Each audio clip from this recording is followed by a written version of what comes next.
Welcome to English Literature lesson. I'm Kasun Balasuriya, a teacher of English language and English literature. In this video, we are going to discuss about The Eagle by Alfred Lord Tennyson. In this video, you are going to learn about the poet. It means we get an idea about the background of this particular poem.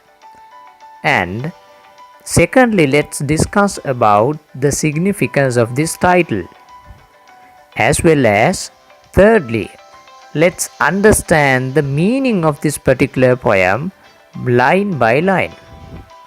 After that, as the fourth point, let's discuss about different thematic concerns. And the next part is about literary devices or literary techniques used by this poet. And language aspect is discussed after that. Well, students, now let's get an idea about the poet of this particular poem. Alfred Lord Tennyson. He was a British poet, and let's get some information about this poet. He was born in 1809 in England, and he died in 1892 after spending about 83 years. He was considered as the poet laureate of Queen Victoria's reign, and he was a very popular English poet during that time and today also. He has composed many other popular poems like The Charge of the Light Brigade, which is a war poem, and Break Break. So students, being literature students, we should have an idea about the poet before we start the discussion. Students, what is the second part of our discussion? Actually, we should have a very good idea about the selection of this particular title, The Eagle. When I read this particular word, what picture comes to your brain? It is a visual image, or it can be considered as a symbol as well, because the word eagle suggests us some uniqueness and its power, as well as strength, energy, endurance, and all. So the significance of the title is really significant because it reflects the true nature of this particular poem. Therefore, students, the eagle, it suggests bravery, heroism, a lot of ideas. That's why eagle is used in security forces, because it reflects the soldiers' bravery, motivation, endurance, hard work, and all other positive qualities.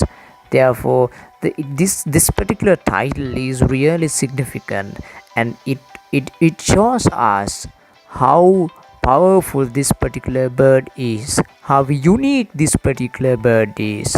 And remember, students, through this particular symbol or through this particular image, the eagle, the writer or the poet suggests us to think about human nature as well.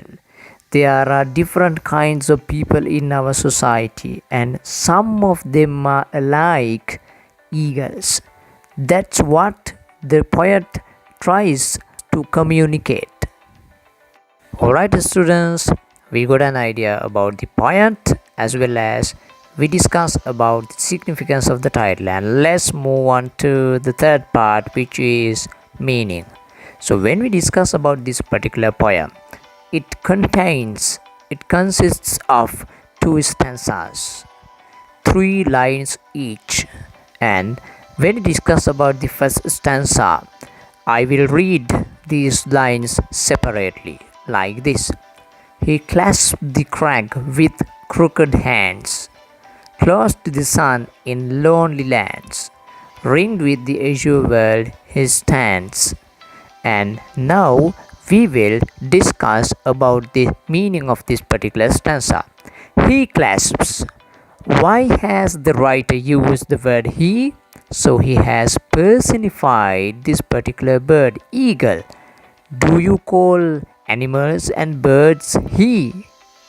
We do not use it normally. Why? Because they are animals or they are birds. We normally use the word it for them. But here, the poet has used he in order to give him a kind of majestic picture, give him some kind of unique power, and personification is there.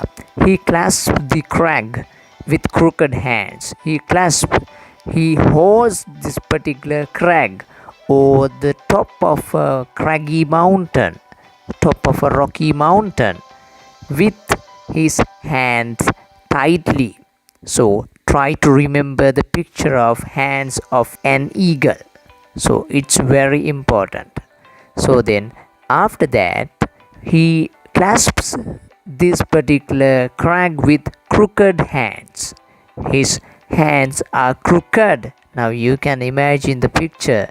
It's not straight, remember, it's crooked hands. So here the writer, the poet tries us to imagine the location or the place where this particular bird is. It is not accessible, it's very high in the sky, and he tries to communicate us the place where he is. It is nicely reflected with the second line. Close to the sun in lonely lands. It is close to the sun. Can someone go close to the sun?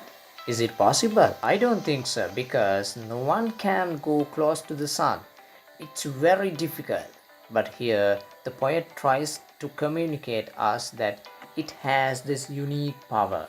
It has these unique qualities because it flies high and it lives near the sun. Actually, this is called hyperbole or deliberate exaggeration. It is a literary device. Why do we use this particular literary device? It is normally used to show something beyond normality. Not only close to the sun, but in lonely lands. That shows this particular bird lives alone. That shows its uniqueness or its typical nature. So even in our human world as well, we can feel, we can meet people like this, people like eagles. They live alone and they fight alone. They have unique power and self-confidence all together. They can fight alone and they can live alone. So this is a kind of a special feature of this particular bird eagle. Then the third line, ringed with the azure world he stands. So here the poet tries to communicate us the location or the place where this particular bird is, and when we look at this particular bird we can see the sky in its original bluish color, and this particular bird is highlighted out of that particular scene. When we look at the sky we can see the bird and it is centralized and it stands, but writer doesn't use the word it, but instead of it he uses he stands. So we can understand that writer tries to build up the picture or the impression that we get looking at this particular bird in a very big way. And it is really important to understand that writer needs to build up this particular bird's picture. Alright students, that's the basic idea of stanza number 1. So let's move on to stanza number 2. The wrinkled sea beneath him crawls.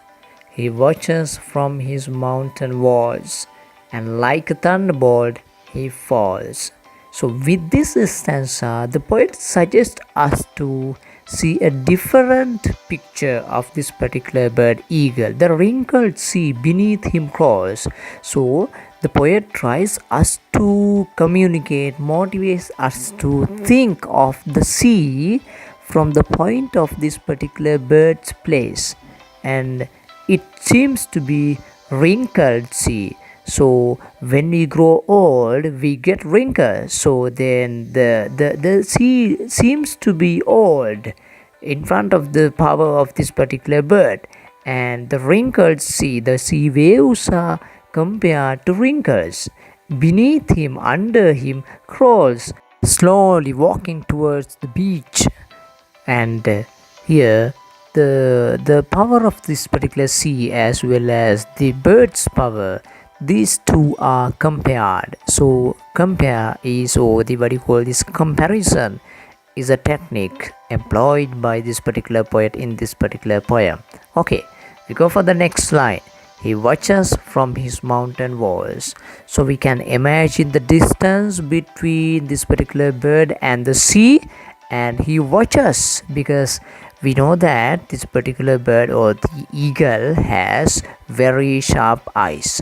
So he watches with his sharp eyes from his mountain walls.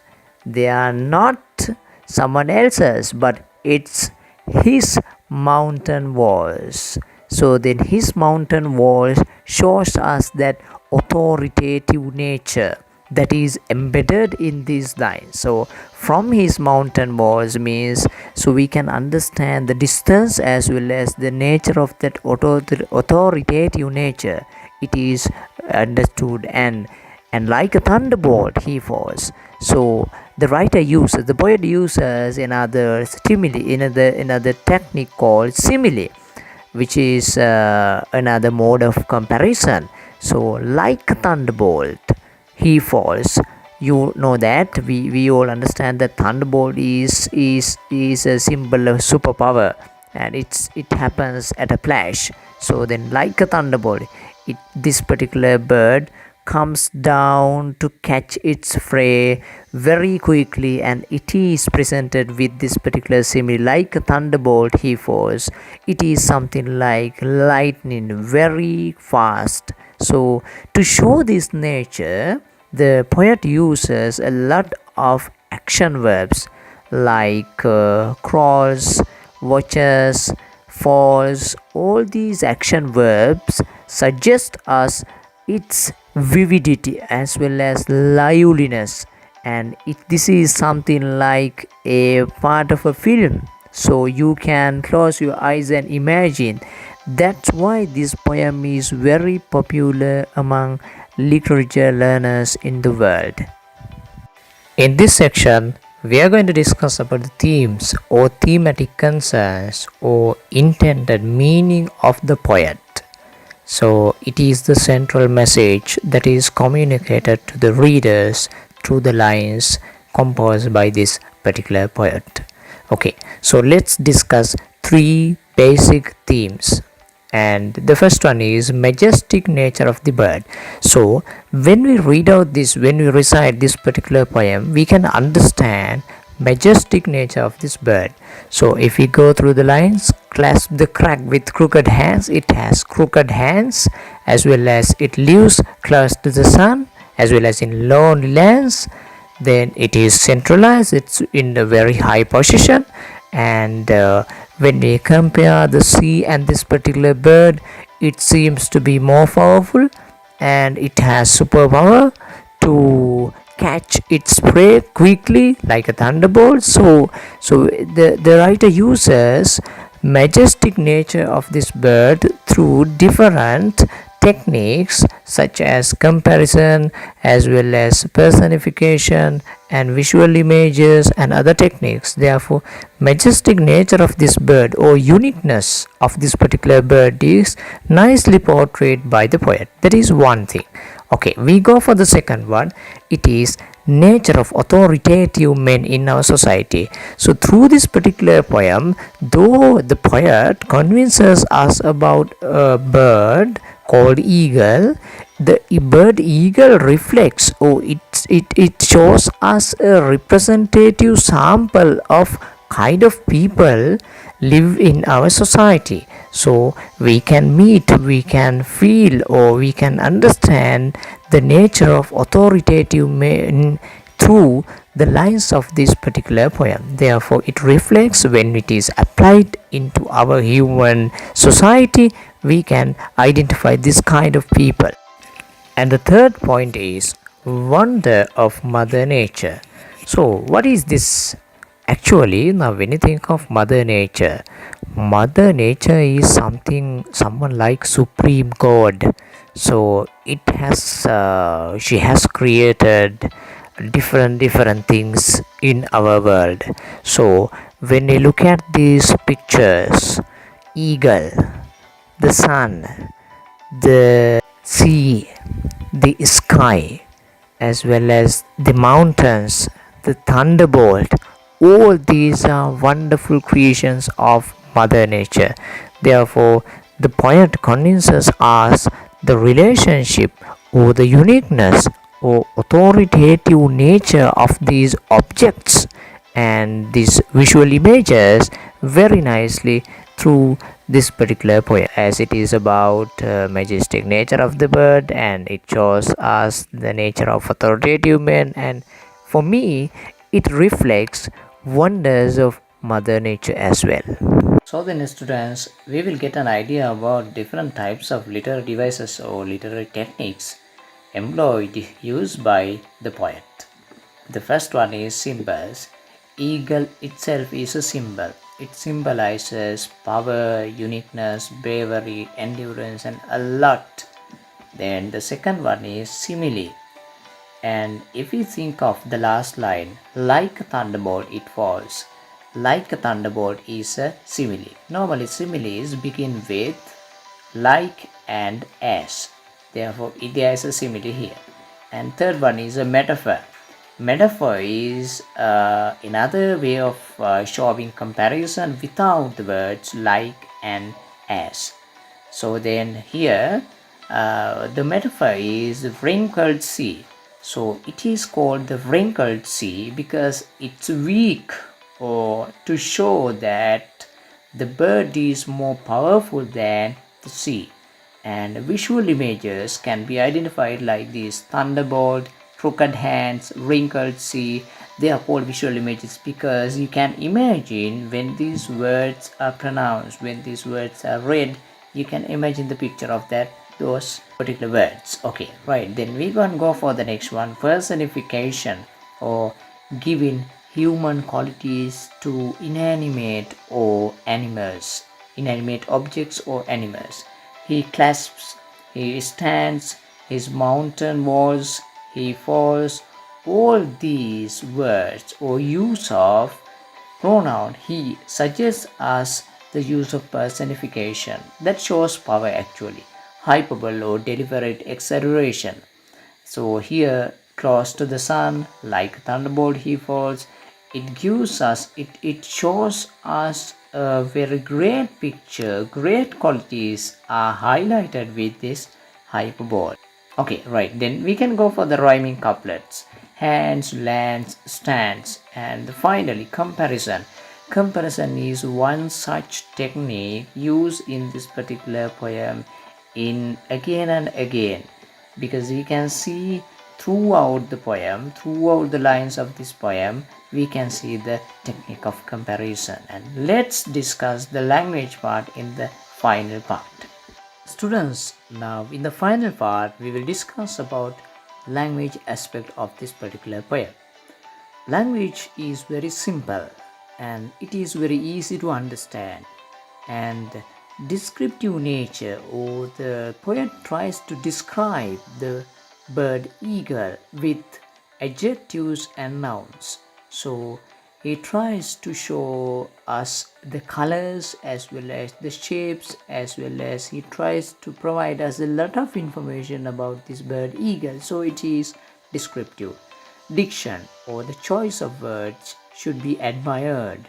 If you think of the words or phrases like crooked hands, lonely lands, wrinkled sea, mountain walls, they are nicely put together. Therefore, it is very good to identify that it has a very good diction. And third person point of view has been used by the poet. Action verbs such as clasps, stands, crawls, watches, falls can be identified. It adds some kind of vividity and liveliness to this particular poem. And prepositional phrases which add some extra information, or these prepositional phrases give us the place or tell us about the places, and it is very important to identify that one as well. And finally, present simple tense shows us its uniqueness as well as its universality. So the bird eagle is a bird of the universe, and its actions and its nature is universal. Therefore, universal nature is highlighted with present simple tense. And today I am going to wind up literature session about the eagle by Alfred Lord Tennyson. Hope you understand this lesson well, and please keep in touch with us to understand other poems as well, and wish you all the best.